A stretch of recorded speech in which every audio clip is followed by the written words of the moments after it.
What's up? Hey, hello, everyone. Wow. So today we are back going to be talking about Survivor Season 34 Game Changers, Episode 4. What another crazy episode. It seems like all of our fan favorites are being voted out this season. So, yeah, I watched this episode while I was in LA this past week for spring break.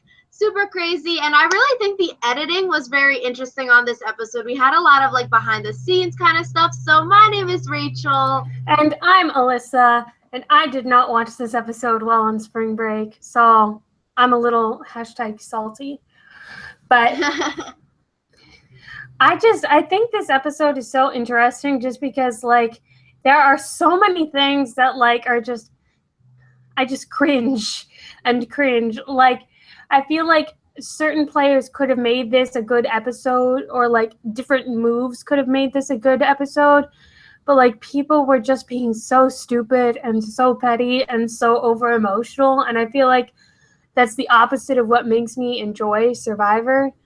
So, No, like 100%. I don't know. I messaged you when I watched it at like midnight. So I was trying to avoid all the spoilers and everything. And I was like, this is so cringy. Like, I can't even watch it because I just feel uncomfortable watching this episode.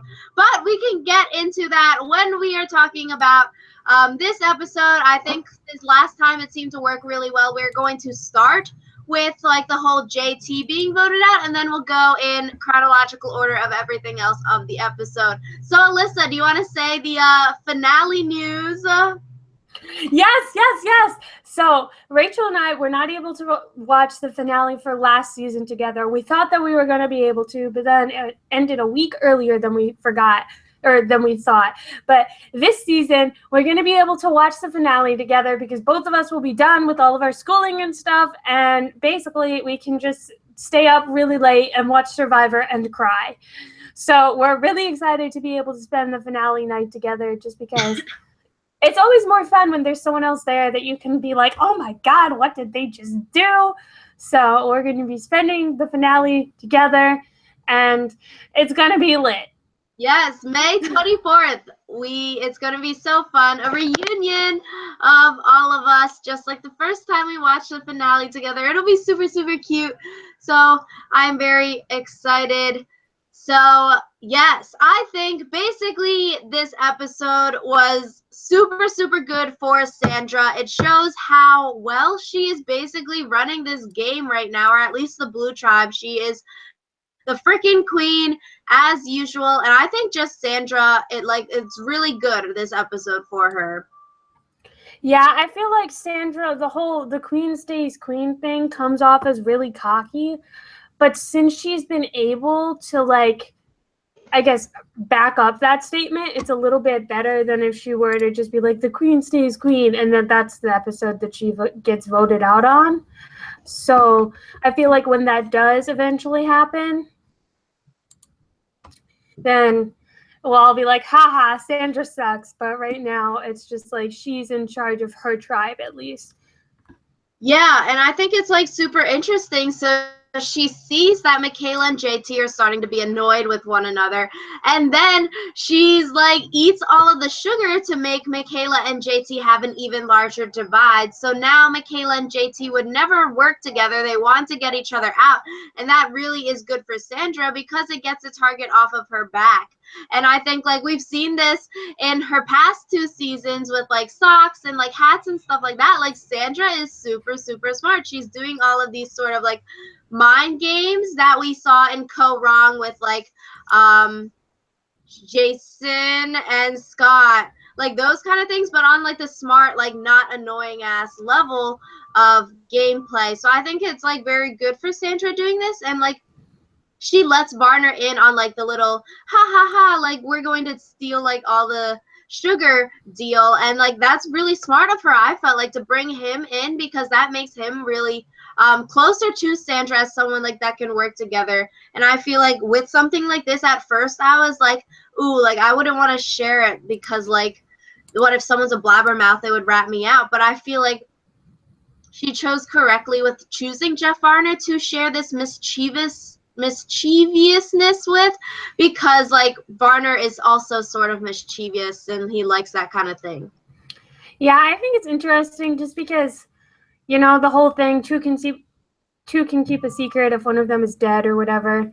So I don't know. I feel like part of it is watching Sandra constantly mess with other people. Like, I don't want to say it's getting old, but it's like it was more funny when it was like, A, when it was something new that like no one had really done before, and B, when it was someone that like we as an audience didn't like. Like when she stole Russell's hat, that was hilarious because like Russell was a villain and we didn't like Russell.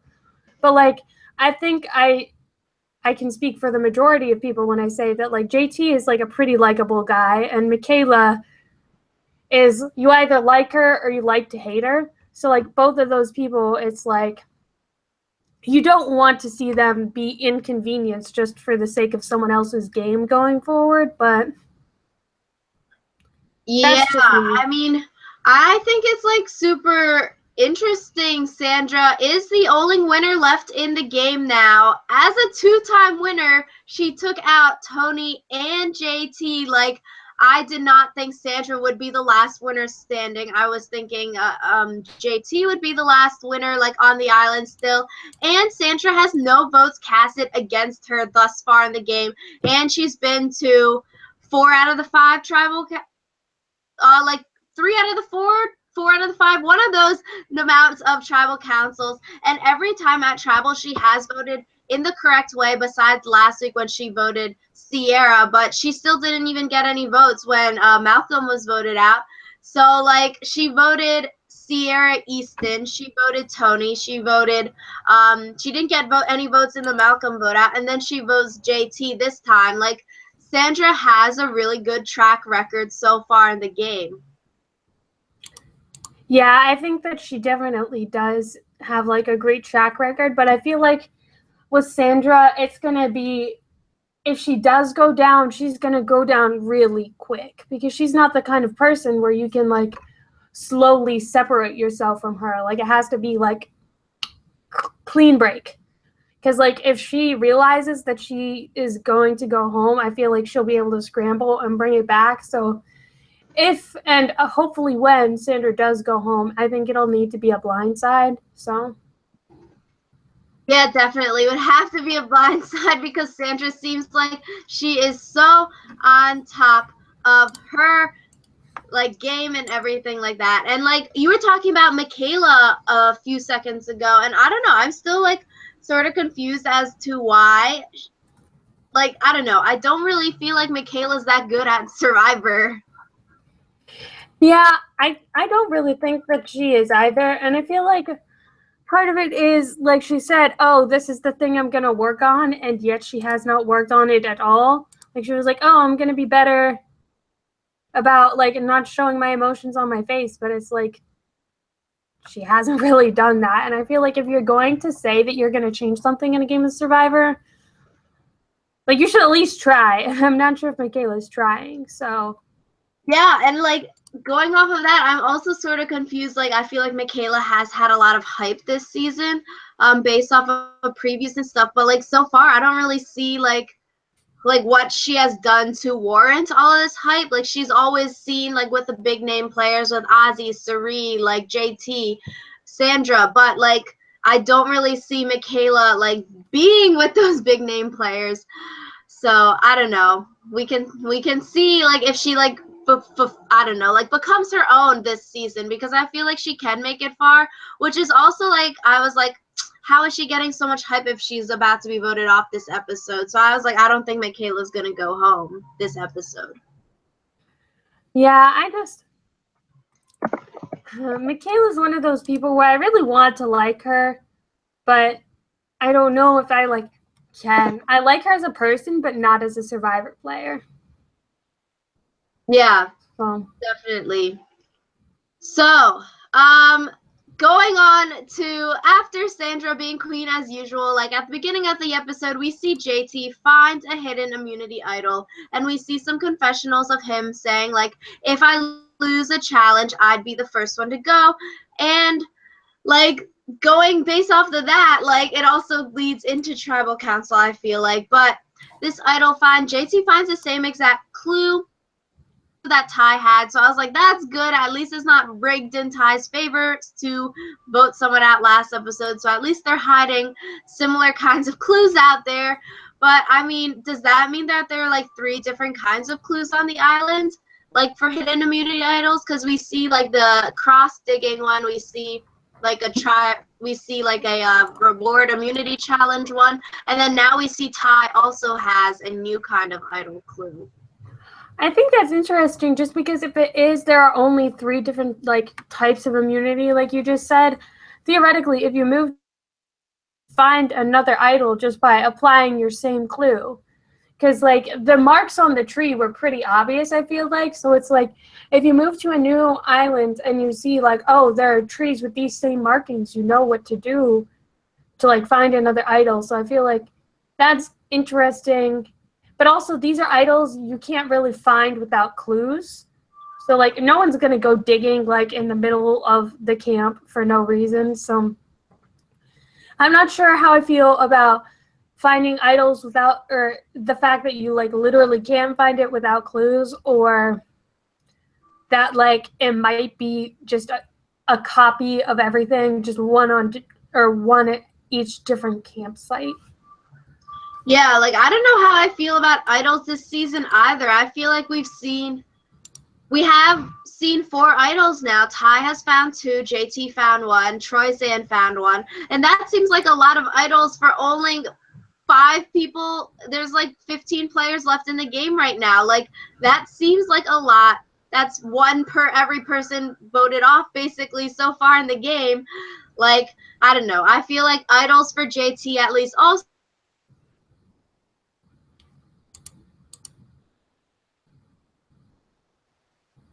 Russell Hant's idol debacle. But yeah, I mean, I think also like tribal council before tribal, Sandra is so good at playing JT. I feel like Sandra really makes JT feel safe. She's sort of playing along with the whole sugar stealing thing and even like coaxing and trying to egg him on even more so JT becomes more angry with Michaela, I feel like. The thing is, like, I agree totally about Sandra being able to, like, play JT. I just don't understand why JT would not play the idol just to be safe. Like, if you're in a group of, like, 11 people and there are, like, 3 different names on the board, then I feel like not playing the idol is like, a safer decision than being, like, there are 5 people and your name is one of the 2 that comes up. Like, you literally only need 3 people to vote you out, and 3 people are really good at lying. So yeah, I just don't understand why JT didn't play the idol. Yeah, like this is what like during tribal council when I was watching the first time, I was like, well, fuck. Like JT's about to go with an idol in his pocket. Like this is what everything is leading up to. Like this is about to be real sad. And I mean, in Stephen Fishback's like People magazine like writing article, he's like question I had. Why would JT like not play his idol? Why would JT not bring his idol to tribal council when he knew it was basically a him versus Michaela thing, like you were saying? And I mean, personally, I feel like I would bring an idol, like even if you think you're safe, like just in case, you don't know how things could change, like before tribal council, at tribal council, as we've seen a lot of live tribal councils. And I mean, he knew he was outnumbered. Like technically he's still outnumbered 4-1 based on old tribal lines. He seemed very close with Malcolm, with Aubrey, so he would have had a majority, or at least like split 3-3 if they were able to get like the twist to work or whatever last episode, or if there weren't even a twist this season, which I feel like the twist sort of fucked up like Malcolm's game, JT's game.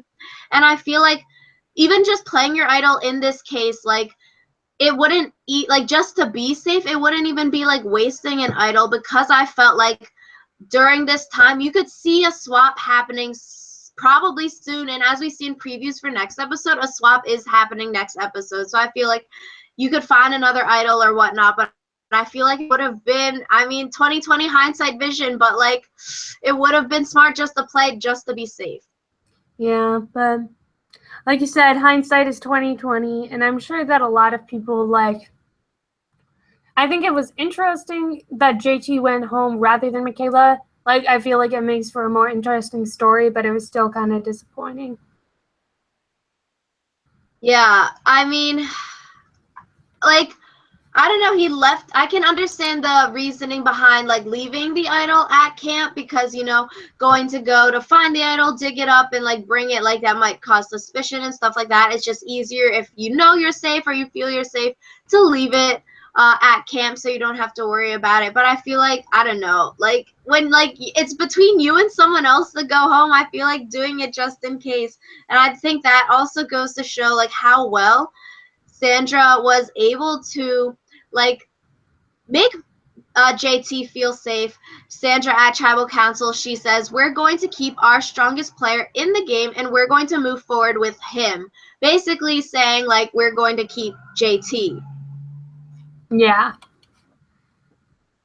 Yeah, I mean, so Sandra needs vengeance. I thought that was super cute. It reminded me sort of like a Natalie Anderson with Jeremy kind of thing. I was like, wow, but I don't know. I think it's also, we keep talking about Sandra, but I think it's really smart. Sandra's sort of bringing in Michaela and Varner, and I feel like these goony-ass people are perfect because I don't know. I really don't feel like Michaela or Varner like aren't the brightest in the game. Maybe like so I feel like they would be good maybe per se goats to bring for Sandra to the day 39 deal that she keeps saying like, you know, I know how to get to day 39 and I think Michaela and Jeff Varner would be perfect for Sandra.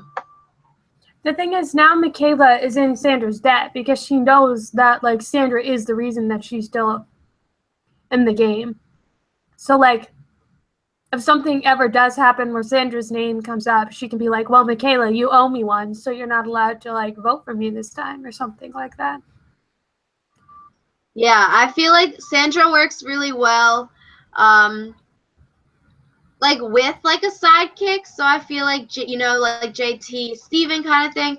Heroes versus villains, like Sandra, Courtney kind of. So like Sandra's bringing in her little pets to bring to the end, I feel like.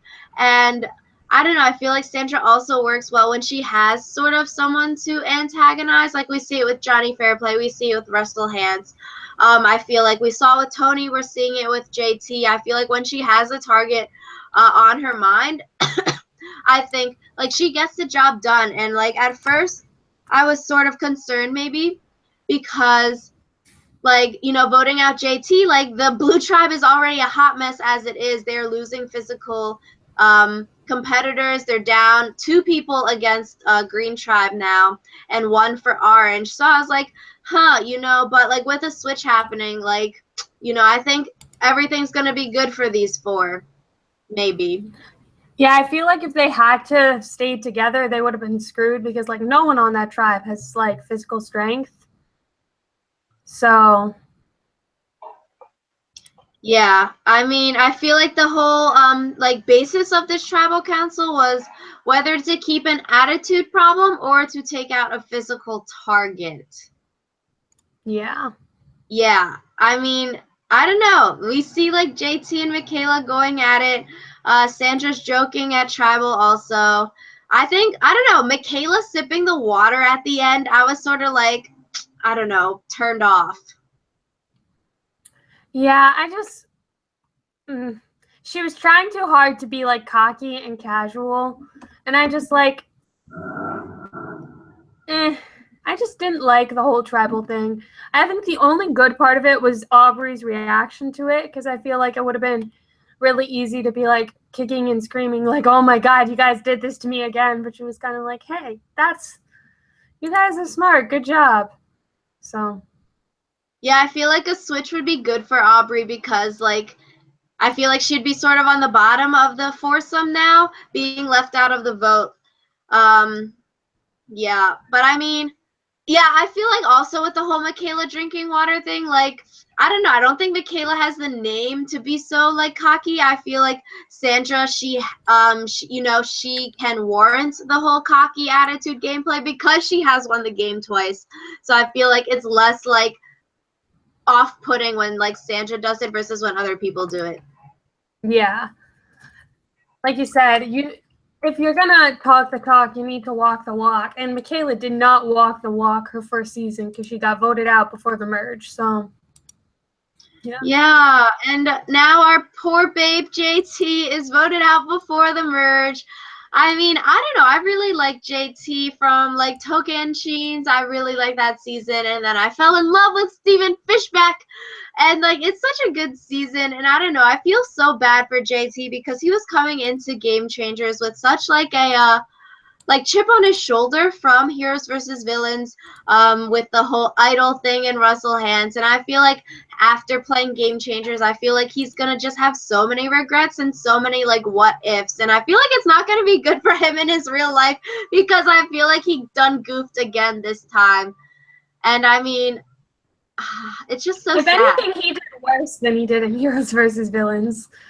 So yeah, like I don't know. I feel like he's not going to be able to live it down. And now, like, everyone's making jokes about, like, JT should give Steven Fishback, like, $500,000 for token sheets and everything. And it's, like, super funny. But then it's like, damn, that, like, sucks that your legacy is sort of, like, going to shit now. Yeah, I feel like he's one of those people where he would have been a lot better off if he had just stuck to playing Survivor once. Oh, I want to see JT on an all-winners season. I think hopefully he can learn before that. Or maybe he just won't do anything with idols and he'll be all good. Just stay away from the idols, man. Stay away. Yeah, I feel like maybe JT needs like a sidekick like Steven Fishback to play the game with. Yeah. And yeah, damn. Okay. So I don't know. I was like sort of like bummed. Also, JT voted out with an idol because like I do like JT. He's a big name player in Survivor. And I feel bad for him now. But I mean, I don't know. The season, I don't know. The season isn't like, there's no one really to root for in this season besides maybe like Brad Culpepper and Haley. Everyone else, or like Ozzy and Sari, but like everyone else, I'm like, eh. And Andrea. And Aubrey. I will always root for Aubrey. I don't care how little her chances are of winning. I love her, and I will always love her. Ha. So, yes, moving on to the reward challenge. I was so sad. I freaking forgot to do my fantasy Survivor this week because I was in LA. And then I was even reminded to do it. And then I still forgot. And I was like, damn, because I was like telling people like what they should be putting for their fantasy for like tips and stuff. And I would have had so many good points this episode. I'm very sad.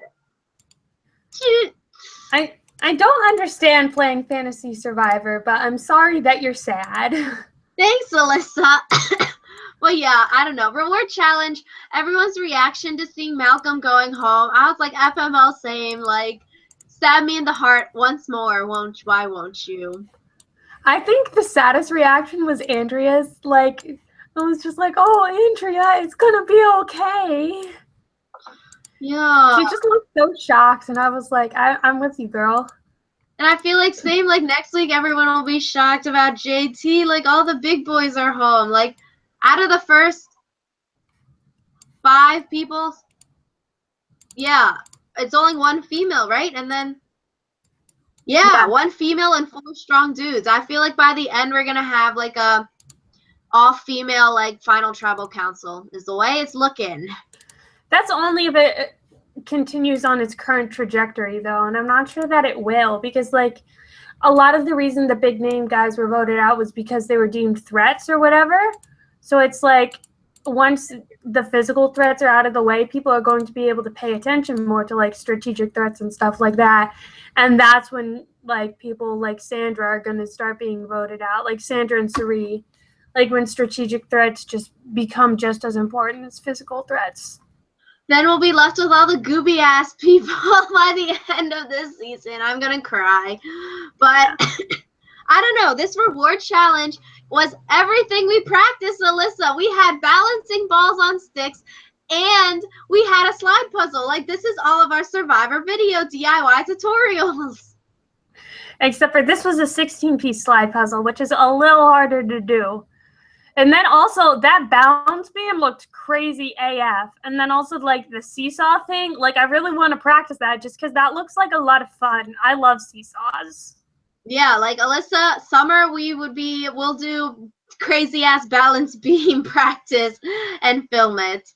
Yes. And I think, I don't know, the whole, I feel like, main other story arc this episode was the whole Debbie freaking temper tantrum.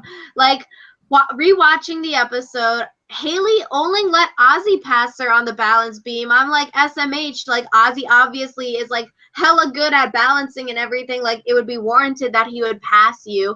And Orange was in the lead in the immunity challenge until Debbie went. And, like, that's only because Sari was slower at digging up the balls. Like, I do not see where Debbie is coming from. She's literally like, I don't know. I don't even know. Like, this whole thing. She got it like flipped in her head, and she was somehow like Haley took forever, and I was going as fast as I could, and I still couldn't catch up. When it's like, no, Haley got you like a strong lead, and then you could not balance correctly. And I was just like, I don't understand how you can be so like delusional to actually believe that that is the truth. Yo, that is the exact words I wrote in my notes. I'm like, she's delusional, ... She's screaming like a crazy person, acting like a literal child, throwing a temper tantrum. And, like, I don't know. It was just so uncomfortable to watch. It wasn't that fun to watch. It was just so cringy. I'm like, Debbie's about to kill someone. And then she was like, I don't do things emotionally.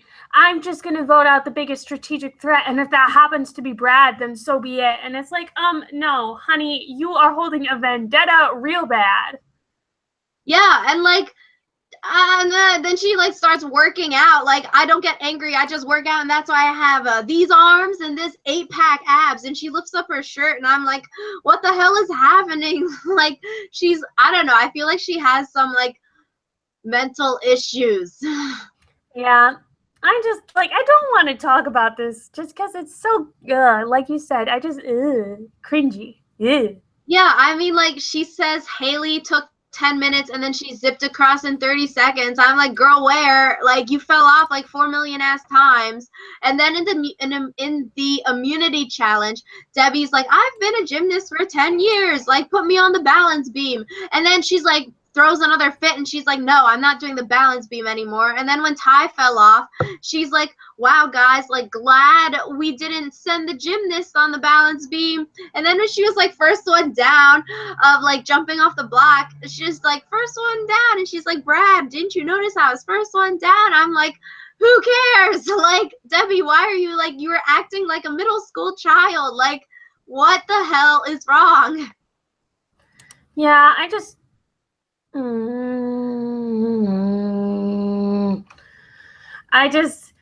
she just kept acting like a child, and I don't understand where the whole Princess Haley thing came from, because like Haley's literally on the bottom of their tribe. Everyone dislikes her.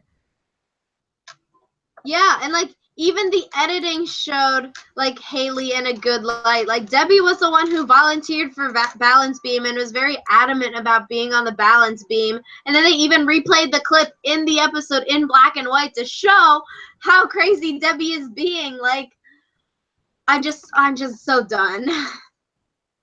Same. LOL. I mean, I don't know. I feel like just like the whole temper tantrum thing, it's a good edit for Brad and like sort of Haley. I think it really shows Brad in a good light. Like Brad trying to comfort Debbie and trying to like make sure everything that she wants is taken care for, and like Haley trying to comfort Debbie. So I really think it's a good edit for them. I just feel like it's like when they weren't really comforting her so much as appeasing her. Yeah. And like telling her what she wanted to hear.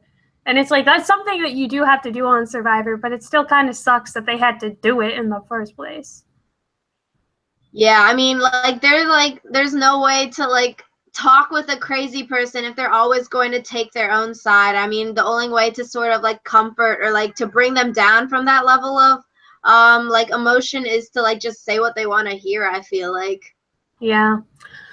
So that was interesting.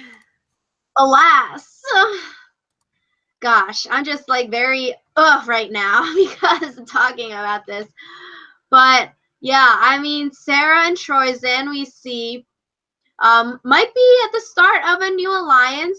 This is like Sarah's first confessional ever. I was like, wow, girl, she's actually getting some screen time. That's not her first confessional ever. She was really solid She's like the had one, first like, 2 what? episodes. Yeah, but she's been pretty like behind the scenes, I think, recently. Yeah. So I'm really interested to see like Sarah and Troyzan because he was like gonna let her go on believing that there was still an idol hidden, and it's like I feel like if you actually want someone in your alliance, you shouldn't let them like go through that. Unless like he was going to later be like, hey, remember how you were looking for an idol? I found it, and pretend like he had just found it rather than he had been sitting on it for a while. Yeah, I feel like the editors put this scene in there for a reason. I feel like it could potentially backfire on Sarah since we haven't really seen much from Sarah in previous episodes. I feel like, you know, Sarah could go home in the near future and like Troyzan could like Sarah because like, you know, Sarah's trying to like find an idol, like she wants to look for one or something like that.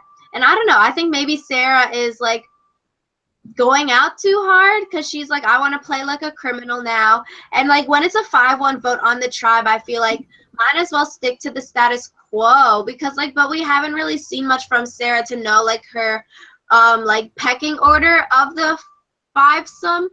But I mean, for the other 2 tribes, when they have gone to tribal, the majority tribe has stuck together. I feel like part of it is also like, why would you cultivate a relationship like that and then immediately vote them out? I don't know. Like you said, it's more beneficial for Sarah to be like to stay with the majority, because if she does side with Troyzan and people find that out, then they're gonna vote her off and then vote Troyzan off. So it's like she's gonna get in an even worse place than he is. Or if they use the idol against the majority, then together they could do really well. So yeah, I feel like Sarah might get herself like into a sticky situation like she did in Cagayan, being like trying to make a move or like being the split vote or something like that, but then it ends up backfiring in her face. yeah. But yeah, speaking of immunity idols, we saw JT found an idol at the top of the episode, and then we see Ty find another immunity idol, and I'm like, what the hell? Like, how is Ty finding so many idols when he like it like I don't know. It shows him looking for like literally 30 seconds and then whoops, he found one. Like I want to know if it took him like hours or like if he's been going out multiple days. Like it shouldn't be this easy. He found one last episode, he found one this episode. I don't know. I feel like they need to stop hiding as many idols, just because when there's an idol always in play, always, it's like it takes away some of the suspense of the game, I feel like. Yeah, like I said, there's been 4 idols like in play and there's only been 5 vote outs so far. Like I don't know, like it's just getting old, I feel like. Like idols are more fun when they're like rare and like a hot commodity rather than like something like everyone can find in, like you said, 30 seconds. Yeah, and I feel like he got a lot of screen time this episode. I feel like he's getting a lot of confessionals. And I don't know, this like idol clue is like soak a wooden board. I'm like, the fuck? Like, okay. And then like the scene ended and he was like, I'm going to find the idol later. And then the scene ended. I was like, this is random. Yeah. Oh, I don't know. I'm like, ugh. Mm-hmm. Yeah. So do we want to talk about next time now? Yes. So next time, like we were saying, we are going to be seeing a tribe swap. I was like, ha ha ha ha ha. We guessed it. So it's going to swap into 2 tribes of 7, and then 1 person is going to be exiled. So it'll be 14, and then 1 person is sent away to an island alone, and then that's like the whole preview for next time. We see that an old Survivor player comes back to Survivor, and like, I don't know, this could either turn out to be really cool or really bad, like whether it is like an outcast twist or an actual old Survivor player coming back to the season? I feel like it's going to be an old Survivor player coming back, just because, like, the last time they tried, like, an Outcast twist, like, there was a lot of flack that people got, or that the producers got, just because it wasn't a very good twist. But I feel like it would be better to have, like, one person come back as an outcast than an entire tribe. And what Rachel and I were talking about earlier was that basically we think that whatever Survivor player does come back is going to be, like, one of those big name game changers that we're just like, why aren't they here? So, like, some people that we talked about were Boston Rob and Parvati, and, like, people on that caliber were like, when you think of Survivor, you think of this person.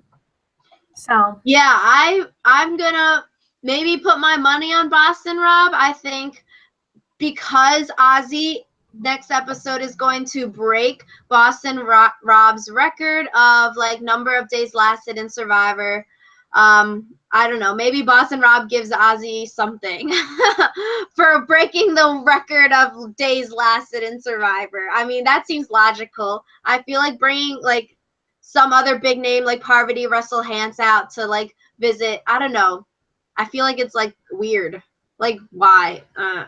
yeah, I feel like it's weird, but also, like, in previous times when they've had, like, someone surpass the, like, days record or whatever, like, it wasn't really, like, a thing that was to be celebrated, really. Like, people got super petty about it. Mm-hmm. So Yeah, we'll see. I think it should be interesting. The tribe swap should be really interesting. I don't know. I feel like for next time, people on the chopping block might be like Debbie, Sarah, maybe Sandra, because I feel like Sandra's always on the chopping block, but, like, she's playing so good about it and not getting herself voted out. But yeah. I mean, do you guys, like, if they announce the tribes, do you guys want to see, like, a tribe reaction video or, like, something like that? Or we can also maybe do a video on, like, the heroes versus villains vote casting thing that was on CBS. So, yeah, tell us what you want to see. In the meantime, we're going to be podcasting again next week, as we always do. We're super excited to continue to watch Survivor and continue to talk to you guys about it. So please like, comment, subscribe. We like to talk to you, and we like to hear your thoughts. Yay! Yeah. Okay. Well, thank you guys so much for watching. We will see you guys next week, or maybe this weekend if we do one of those other videos. But peace. Bye.